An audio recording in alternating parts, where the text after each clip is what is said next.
Here in the quarterfinals. It's a best of 5 between AL and T1 to determine who gets that last coveted semi-final spot. It's 2-1 as AL have moved on to match point against the reigning world champions, and T1 is now in a must-win situation. All right, super excited for Deep Fearless Flowers. This is where you really put the pressure on what champions are T1 going to have left here. You have to start digging very deep. Faker's not going to have access to Azir or Orianna the whole series. I can guarantee that. Those will remain permabanned. AL have no reason to change any of these bans. And so we're looking, once again, it's down to like, you know, the Cassios and Akali and LeBlanc's sort of tier of champions. Well, there's also the Nico, this absolutely oppressive support champion with so much unique opportunity. The engages from stealth, the clone and the vision that it gives, the ability to tank turrets with the cannon minion. Nico does so much of what other champions cannot do. T1's gonna draft that first. They ban out Alistar, Trundle, and Smolder. Yunara banned out next to those two mid laners that you already said, Chovy. And it's Skarner and Corki, drafted by AL. I like the Corki pickup early here, making sure that you have that safety tool for your AD carry when it comes to these fights, plus something that can help to neutralize a strong bot lane. And with the Skarner already taken, T1 hovering the Nocturne, I don't know if you, like, going further into dive is exactly what you want to do here. I mean, better than going halfway, I feel like, maybe.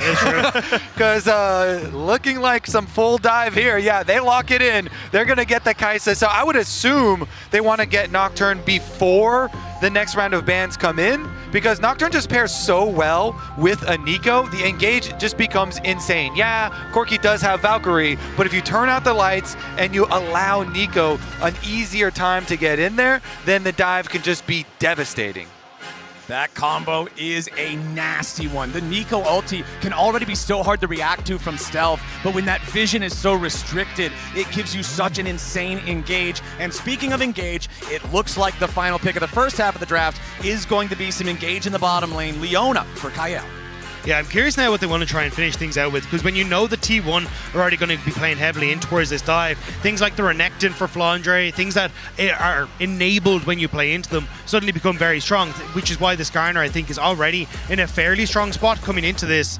We'll have to see, though, as the bans start to come through, what is the priority for anyone's legend? Again, I'm really wondering what the mid lane is going to look like between these two, because it is getting fairly shallow there, and you know that you need something that's going to be able to survive some of this onslaught, because both sides have pretty good engages. You know, obviously T1's going deep dive, but Skarner and Leona as well is going to put a lot of pressure there. I do like the Cassiopeia brought up early, though. Like, that could definitely be something for Shanks in the mid lane, but taken away. T1 does too. Yeah, I was going to say also the pick he kind of made his name on coming up from the LDL, but now going to be taken away. But Hui, still a very strong pick that we haven't really seen come up too much in this draft phase, but also something that is very susceptible to the dive. Okay, so Cassio, Twisted Fate, mid lane, the focus for both teams, but two very different types of mid laners. Obviously, the Twisted Fate can work well with things like the Nocturne, catching you by surprise, and the Hui is exactly the type of read that AL has, but not for themselves. They're looking at it for the other side, just removing one of those strong, stalling control mages. Exactly, the big damage, the big AoE. What's going to be the response here from T1? Because I'm assuming that mid lane is actually going to be the one getting the counter pick rather than the top lane. There are some extra utility picks here still left up.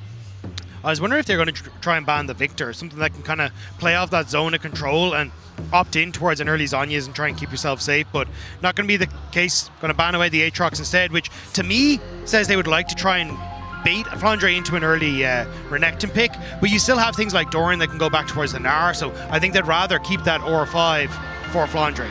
These are all the ones that we're talking about, sifting through the options here. I'm just waiting.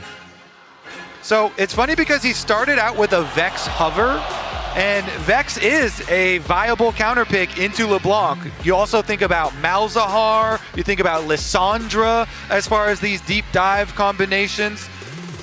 Well, it's the 4-0 LeBlanc so far at Worlds, locked in for Shanks here. And instead, they're just going to pick a very standard control mage of Victor into this. There could be some serious potential there for AL to try to abuse this, as Ornn will be the last pick of the draft for T1.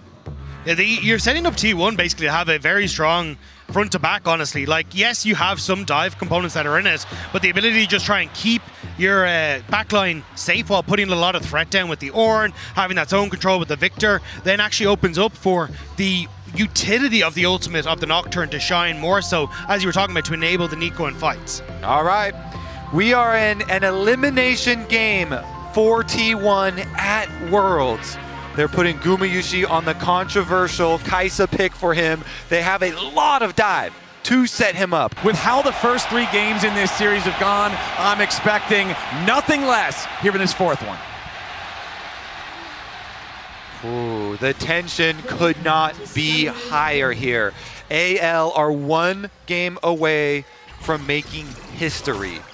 Faker is undefeated for 12 years at Worlds versus the LPL. And it would guarantee an LPL team in finals as well if anyone's legend were to do it, which for every fan in China would mean a huge amount as they move off towards Chengdu next week. All right, let's take a look here. On your screen, you can see the history of what we're talking about with Faker against the LPL. All of these best of 5s, 11 of them as of the IG series this year in play-ins. Of those 11, 5 were 3-0s, 4 were 3-1s, only 2 went the distance of 3-2, and AL is demanding that at the minimum. And I want to highlight the very first one that it showed there, all the way back in 2013, when Faker won his world championship. That was over the coach of AL. It was over Tabe when Tabe was still a player.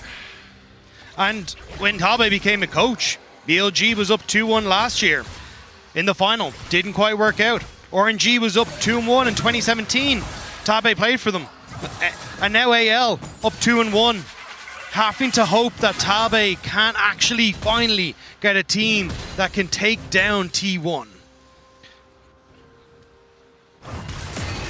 T1 have a lot of good stats at Worlds, by the way. They're also 5-1 when they're in this situation, down in a series. Have been very successful, so we'll see about the actual gameplay, because it all comes down to these big moments when all of the pressure is on. Can they survive? Can they pull it out and push us to a 5th game, to a Silver Scrapes?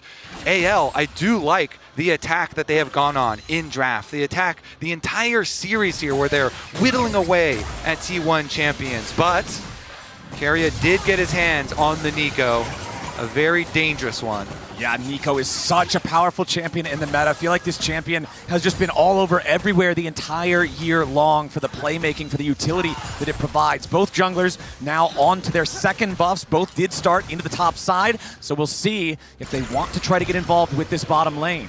I think for Tarzan, he's just going for more of a defensive clear here, trying to clear out the camps that are at the front, knowing that T1 have that push on the bottom side and making sure that no sort of made. But Guma! Yeah, immediately Guma under some pressure as Kyle and Hope trying to push back against the T1 duo who have been shoving them in so far in this lane. And that's meaningful with both junglers pathing down there. Skarner now is actually wrapping back to Wolves and looking towards most probably the top side Scuttle Crab.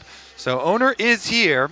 Ward does go down in Tribrush from AL, though. They know they are at risk, and so they're going to play safe, or at least try to, under tower.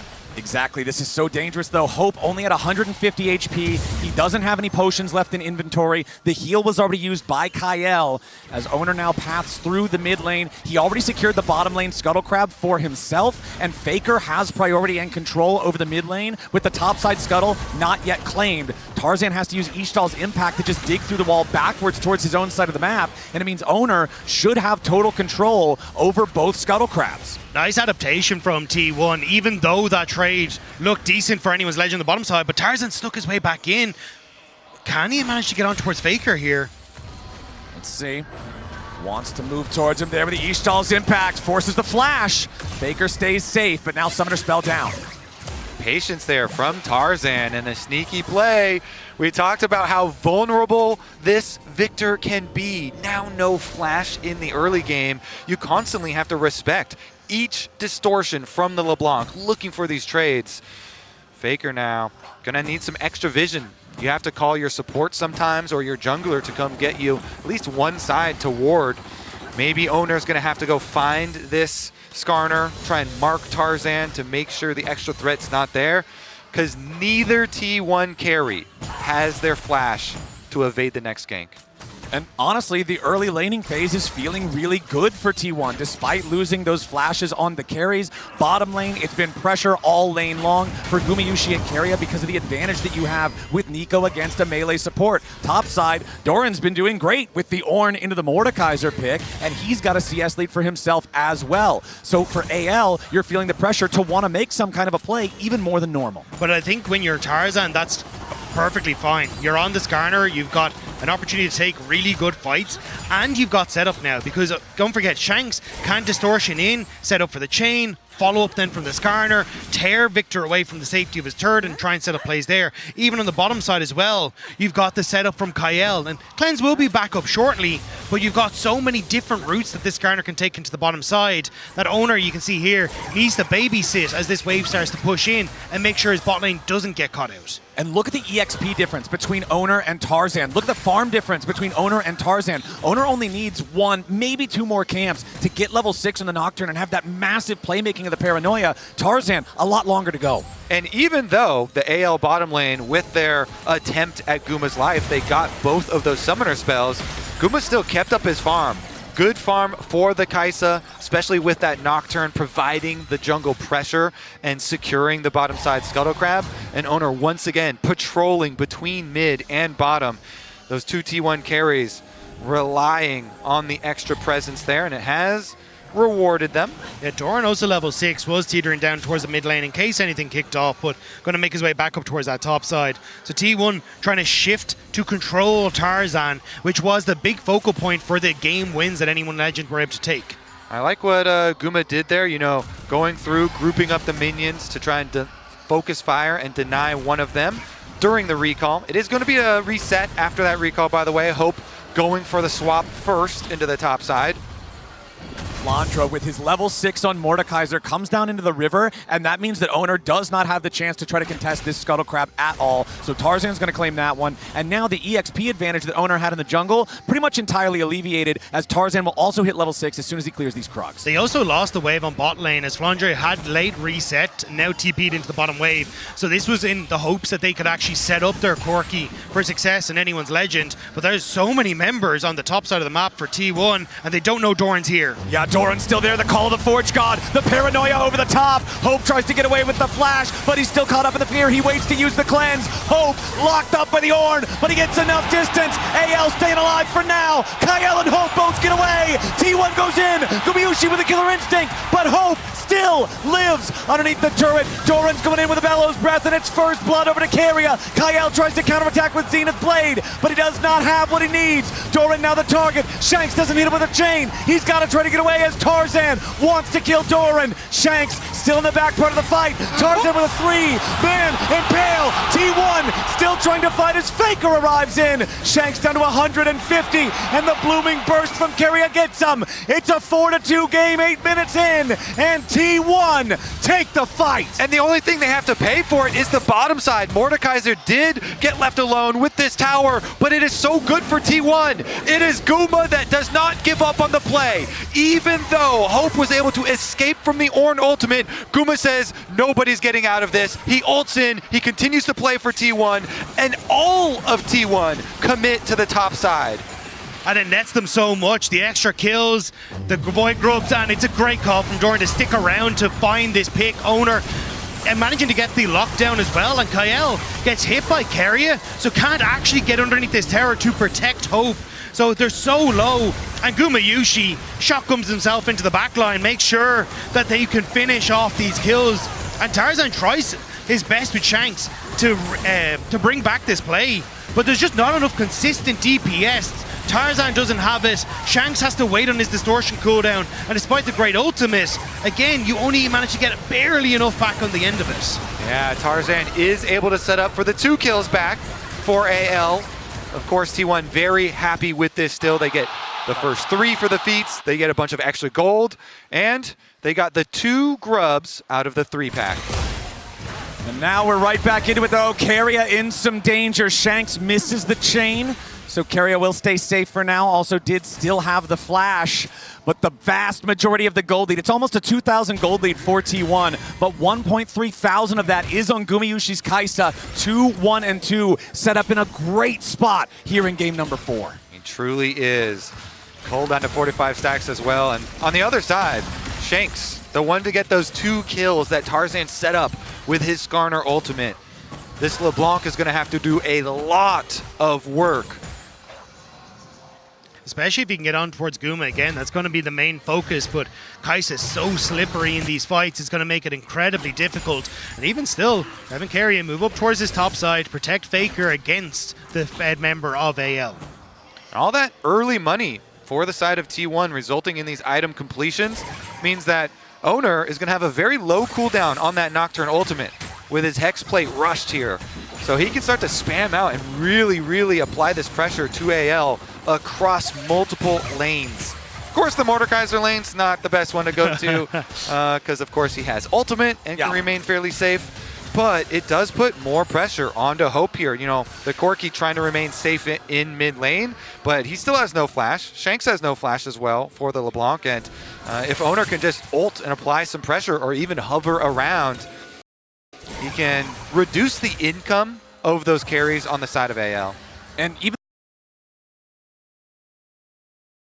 And that's where, again, I think for the AL, focus needs to be on finding some picks on towards vulnerable members like Keria and Gumayusi, but you can just see how much has been invested by T1 to keep them safe.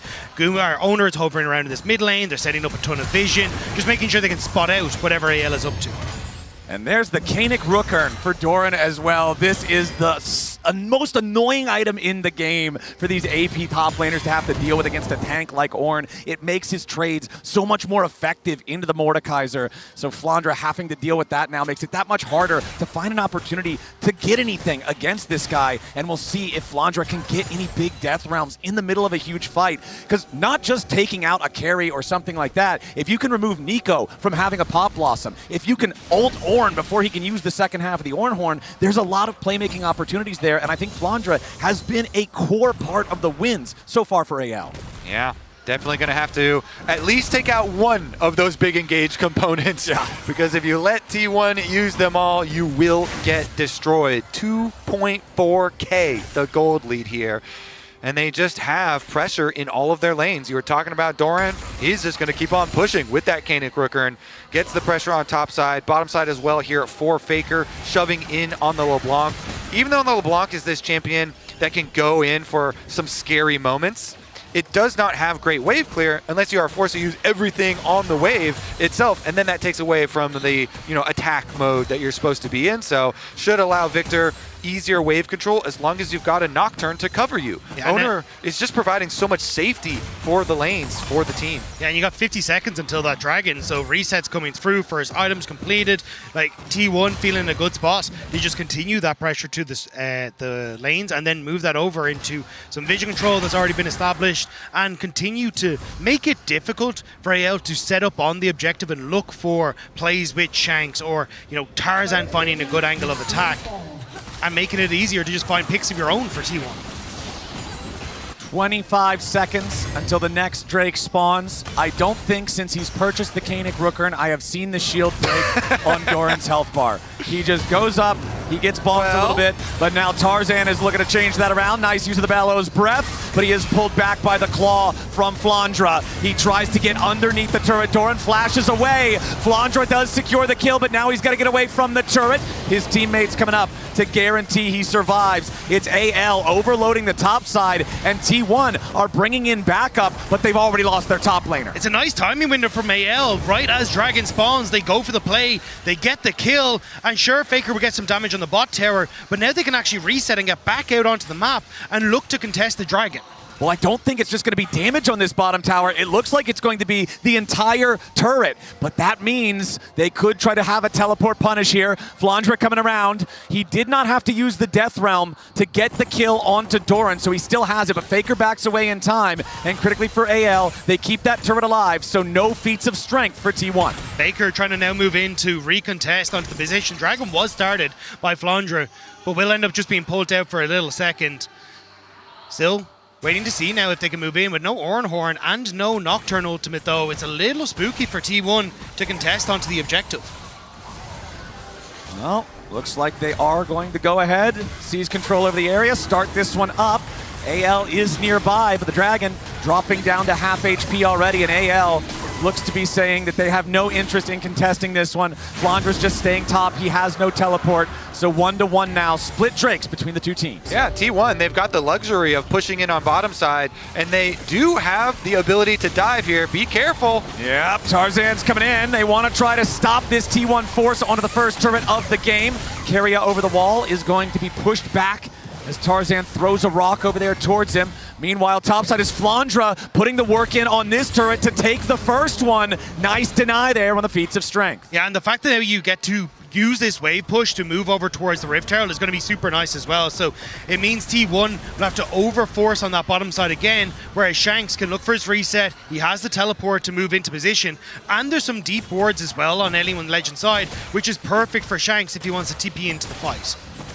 Okay, Rift Herald alive. This could also be feats of strength for T1 because they have already secured a single dragon and 2 out of 3 of the grubs. AL are going to get themselves at least the Scuttle Crab beforehand. Tarzan grabs that one, but T1 has multiple men in the area. Taking stock of everything on the map, you can see Faker and Shanks both in the bottom lane, both have their teleports ready to join a Rift Herald fight. No teleport available on either one of the top laners on either team. And we're starting to hit level 11 in a lot of different roles. Oner critically still only level 10 here on his Nocturne. Faker still needs another 4 minutes before his Rod of Ages hits full stack, so that's not going to happen anytime soon. Tarzan over the wall here with the Blast Cone. Kyle and Hope approaching from mid. T1 forced back away from the Herald. Yeah, I like that. You immediately just drop it. Just immediately leash the Herald for T1 because Faker can finish this bottom tower and then teleport in, and they do. Yeah, Keria's going to be the target here from Kyle, but he's not going to go in any further. Blast Cone gets Kyle back away as Doran tries to escape. Tarzan punches him a couple times, but again, that's a very tanky Ornn. Herald's going to lose all patience, and we can see Faker using the teleport to make his way over to the fight now after claiming that tier 1 turret in the bottom lane. Shanks still has a TP, but he's held in mid by Faker because of the wave clear of the Victor. Faker winning the trade against Shanks as Tarzan trades with Keria and Gumayusi. T1 with control over the Herald as AL approach. Flandre's going to look for a target, potentially here for the Death Realm. Herald down to 4K. Claw hits 2, but Flandre can't get any closer. Oner wants to take the objective. Paranoia's already gone out. Herald secured by Oner as the Ornhorn comes in, but only finds one. Keria locks up Hope. Gumayusi into the back line of the AL AD. Carries already down. Oner tries to flash away. Doran in the middle of everybody, but Flandre barely stays alive. He should surely die right after the shield falls and Oner kills him. Kyle's on the run. T1's on the hunt. Everybody on AL's dropping. And T1 are absolutely demolishing the LPL team. Tarzan tries to dig through the wall. He'll barely escape, but it's Rift Herald plus 4 kills to the side of T1. Even Guma lived! Shanks tried to go back in to kill him, but he couldn't get the vision, he couldn't get the damage! T1 have taken control of this game! Tarzan wants to see if he can get Faker on the way out. May get the damage down, but AL are so far away. Keria is still in the vicinity. And T1, this composition from this position is so difficult to fight against as AL. And we see this, they come in. So you end up with Shanks trying to get access to the backline, but it doesn't really work. Doran ends up getting good value, but it's Keria's ultimate here onto both the carries that sets up perfectly for the play, as Tarzan and Flandre just can't do enough with Shanks to carry a fight like this. Exactly. The other side of the fight, the Mordekaiser that just ulted this Nocturne, Oner had already gotten the objective, and then Oner still lived as well. It's just T1 dismantling AL on both sides of the team fight. That gold lead that they already had gets more than doubled, and adding the extra objective here, T1 seem like they are going to be able to push us to a Game 5. This early game lead is just so big, so quickly, Captain Flowers. Exactly. This is so much larger of a lead than we've seen at this point in the game in any of the previous 3. Nearly 6,000 gold ahead for T1. The Drakes are even, so it's not like AL has this sole comeback condition. And now, Otacon's going to spawn here in 20 seconds. Remember what I said about that Rod of Ages? Faker's at 9 stacks. So the lead is about to become an even larger problem. T1 just continuing to build this advantage. Keep this pressure on. They're going to try to take the tier 1 turret, but not quite enough damage thus far. But you can see everybody's up here. They've got Doran down in the bottom lane. He's the one answering Flandra. He has his teleport to join up for this Otacon fight whenever they need him. It's just so difficult if you're AL. Those item creation points just aren't there. And now with the push on top side, how do you try and enter in towards River? How do you try and spot that Otacon has already been started by T1?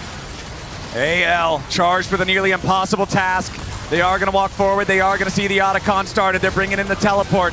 AL have to send some sort of a Hail Mary play here. Tarzan jumps in, only finds Doran. Keria looking for the Pop Blossom. He only finds it onto Kyle. The Ornhorn flies through and Hope is already down. T1 have found their marks, and they want even more. Oner is smashed by Flandra in the Rift Herald pit here at the same time as Faker stays alive, and they cannot quite do it. Finally, they get the shutdown. AL's winning the fight. T1 may have overplayed. They may have overstayed. AL find their way back into the game. Flandra chasing after the lone survivor as the Otacon will be taken by anyone's legend. AL, they deleted Keria and then they set their sights on Oner. They chunk him so low that Flandra is then able to follow, and Mordekaiser ult does kill the jungler this time around. Here's another look at how it all started. Keria tried to get in here, but he got locked up by Kyle. It was just so good peeling there from Kyle. He basically nullified that ultimate from Keria, and then Oner, you see him in the pit, completely trapped here. So AL, they did a very good job dealing with this engage of the Nocturne plus the Nico, and they did it at the most critical moment.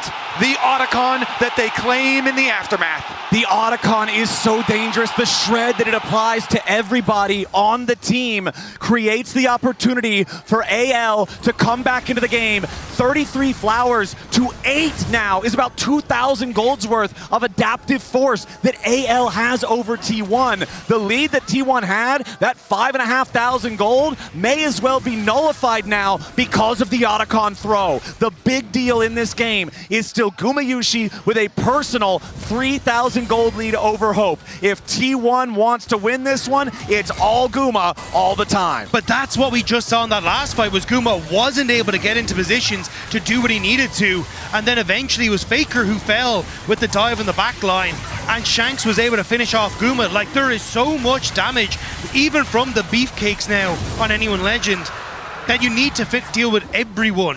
I mean, only really Tarzan isn't going to deal much damage in these fights. And for Gumayusi, that is a terrifying prospect. What a game.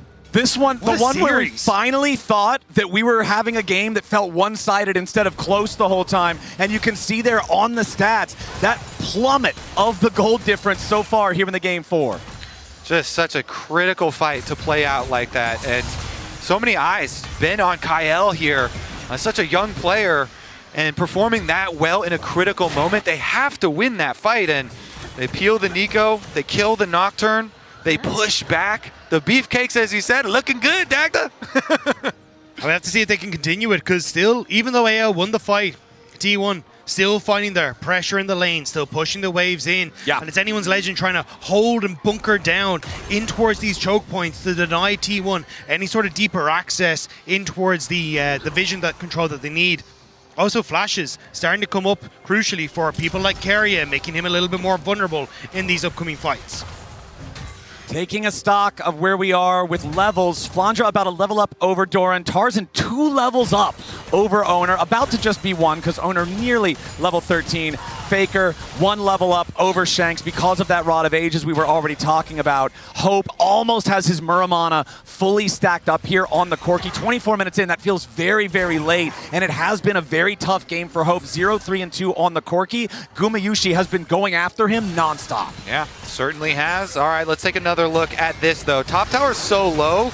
Ale trying to use it. Okay, they go in. The Solar Flare from Kyle. Tarzan wants to swoop around, but the Impale misses. AL threw a lot out there. The Arcane Storm from Faker going to fully push back anyone's legend. Shanks all the way down in the bottom lane. Not going to teleport up for this. AL wanted to defend their tier 1, but when they swing and miss, it's easy for T1 to finish the job. AL ever so slightly desynced on the play. The stun lands, but Tarzan not there to follow up. It means that T1 able to step away, don't have to burn any of those crucial summoner spells. And now T1 going to continue, reset, move back out onto the map. Especially when I look at, like, Faker being a target is so hard with this build that he's gone for. He is so tanky. Yeah, I mean, most of this game, he has been just standing and trading with the LeBlanc. He's not flinching at all, and he has been able to trade quite effectively. We'll see if they're able to create another pick, because T1 still have the cover of darkness here with this Nocturne ultimate, and that, with all of the engagement that they do have, should basically guarantee applying plasma to somebody for Guma to come in and kill. He's 3-item Kaisa, 3-item plus some to only the 2 of Hope at the moment. So this Kaisa really should be able to shred, and they do have the Baron in their sights. They're trying to draw AL to them. This is going to be a turn from T1. Watch out for the engage. Yep, keep your eyes on Keria specifically here with the Nico. Teleport coming in from the AL side. Also T1 ready to reinforce. Ornhorn sounds off. Doran goes in. They're going to knock up Kyle here at the very start, but into the back line. T1, Faker under pressure. The burst of the mid laner. They found him, but Hope is also already down. Shanks next to die. The Arcane Storm is a Typhoon, but AL is fighting back. More damage to Gumayusi. Flandra wants him. Flandra can't find him. The mace will not connect over the wall. And now Tarzan goes on a killing spree. AL are winning another fight. Doran locked up. He gets away with a teleport to stay alive. 3 for 3. A bloodbath at Baron. Flandra and Tarzan survive. Flandra's doing so much on this Mordekaiser. The one of 3 non-Korean top laners to ever win Worlds, and Tarzan and Flandre are doing so much work in this fight. They turn on towards Faker, and even though Keria goes for the Pop Blossom, it only hits onto Flandre, it hits nobody, and Gumayusi goes into the backline, but the lockup, and Flandre holding on to this ultimate for so long to focus onto Gumayusi to make sure he can't continue in the fight. And again, it's this front line from AL that stays alive and deals the damage, and just when you think Hope is gone, it is still there for the LPL. Yeah, it's actually crazy, because this fight, we just watched Hope get deleted, and Guma also then killed off Shanks right at the beginning. Those are the 2 main carries for this team. You thought, nope, the main carry is the Mordekaiser, and Tarzan got a triple ultimate with the Skarner to buy the necessary time for the Mordekaiser to destroy them. Hope did 100 more damage than Kyle did in that team fight, and full tank Skarner did over 4,000. The Mordekaiser cracking 5,000 damage as AL now moving into this topside river yet again. Solar Flare used by Kyle does not find anything meaningful here. Taking a look at summoner spells, there are no flashes available on T1. There are none available on AL except for Kyle on this Leona, so keep your eyes on him. AL are trying desperately to pull T1 away from the dragon, but T1 just going to walk down the mid lane, keep this pressure up, and AL, they're looking at a little split. Yeah, Gumayushi's going to take down the tier 2 turret. Keep your eyes open for the paranoia. That's the sign that T1's going to look for something, but they don't want to use it here. Instead, it's Gumayusi off on a solo mission looking to take the Drake. It's not Soul Point just yet, but if he can secure this one, it's going to put AL in a very difficult spot. The Kaisa clears this very effectively, just as a lone unit, and it looks like they're going to grab it here. The Scryer's Trinket used to see what T1 is doing. Shanks goes after Keria, chunks him out, but doesn't chunk him super low. T1 takes the Drake, and now they're ready for the 5v5. Doran summons up the Ornhorn. They're going in after Flandra. They want to focus the Mordekaiser. They've got him locked up in the CC, and Faker strikes him down. AL have lost their strongest player. Tarzan with lifts the impale, and Oner continues moving forward. AL in a 4v5 have got to be mindful now. T1 may try to go for the Baron as they clear out mid-wave. Flandra's still dead for 35 seconds. T1 found the thorn on their side and they yanked it out immediately. Now anyone's legend have to defend the Baron. 4 versus 5. T1 going after the big objective. Tarzan wants to step forward here, try to find a little bit of poke. Kyle and Hope now. A nice catch from Doran. Hope is already down. Tarzan has to retreat. Ishtal's impact through the wall. They can't slow him down. They can't lock him up. T1 back onto the Baron yet again. Oner down to 25% HP. AL, they're going to have their top laner back up here in 5 seconds. So it may have cost them hope, but it buys them enough time to stop the Baron. Ooh, Doran gets the double knock up there to grab another kill for T1. But as you say, the Baron goes unkilled here, still on the map. So we have to get the reset and the return to the objective. T1 though, they did such a good job at the beginning keeping this Mordekaiser at distance and actually chunking him down, then going for the full commit there. Oner goes in. They remove the biggest threat from them in the previous fight. See about round 2 though. That was the thing, as long as they remove Flandre before he gets that ultimate off, they're in a good spot. And even there, you can see Flandre didn't want to pull the trigger on the ultimate, thought he could maybe survive and then find a higher value target. But if T1 continue to focus Flandre, it becomes a little bit more difficult for anyone's legend.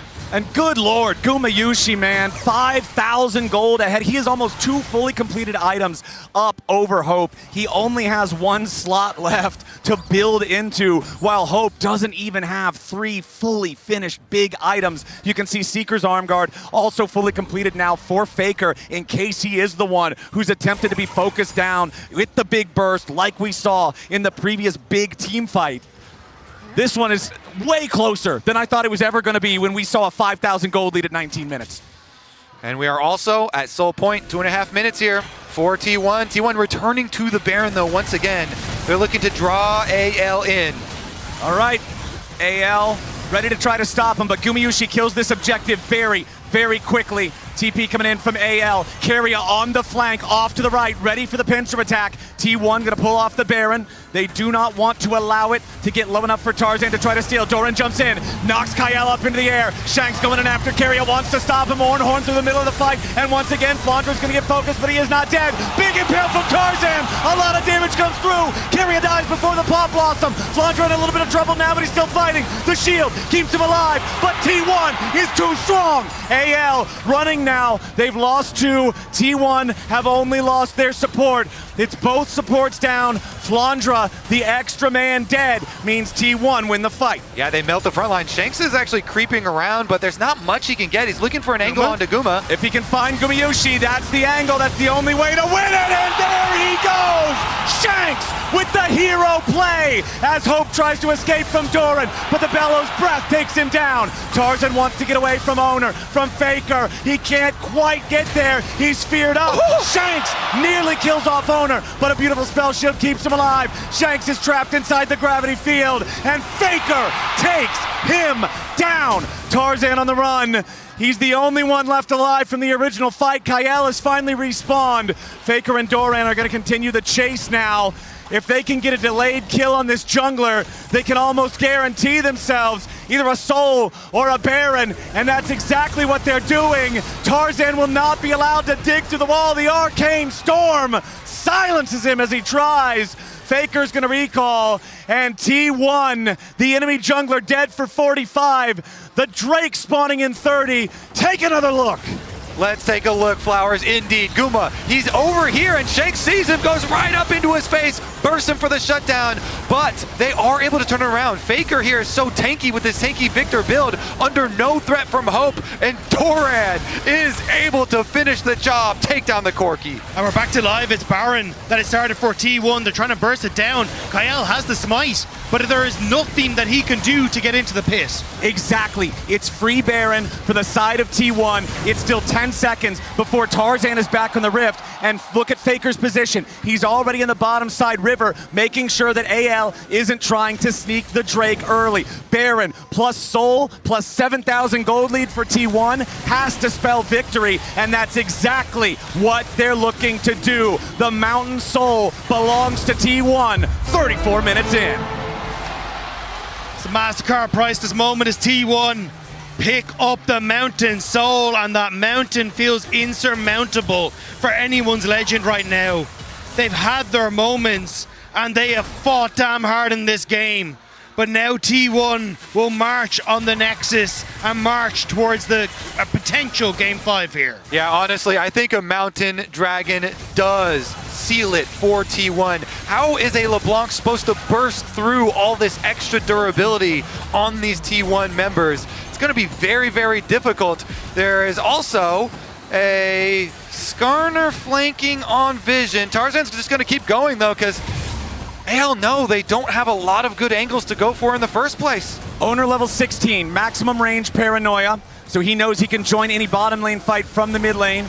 Tarzan still looking for a chance to make some kind of a move here. Oner just guaranteeing that he keeps two separate waves of minions enchanted at the same time. T1 continues to push here in the bottom lane. Cannon minion doing most of the damage under the tier 3 turret as Tarzan is stunned up inside the gravity field, but again, not a ton of damage either way. Shanks wants to try to get some poke, but he won't find a lot.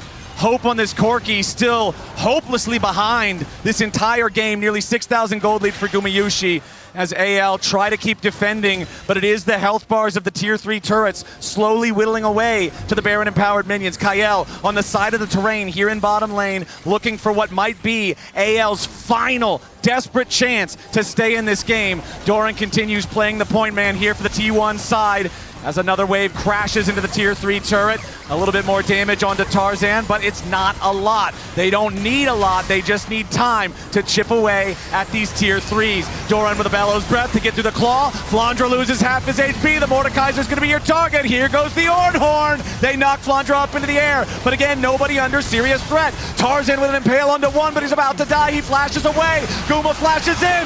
Keria with a 3-man Paw Blossom will seal the fate of anyone's legend. Guma with a triple.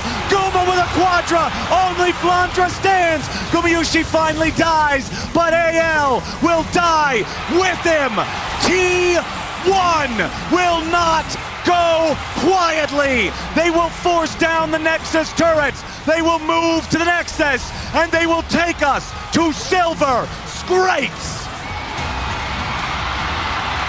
Leave it to T1 at Worlds to deliver us a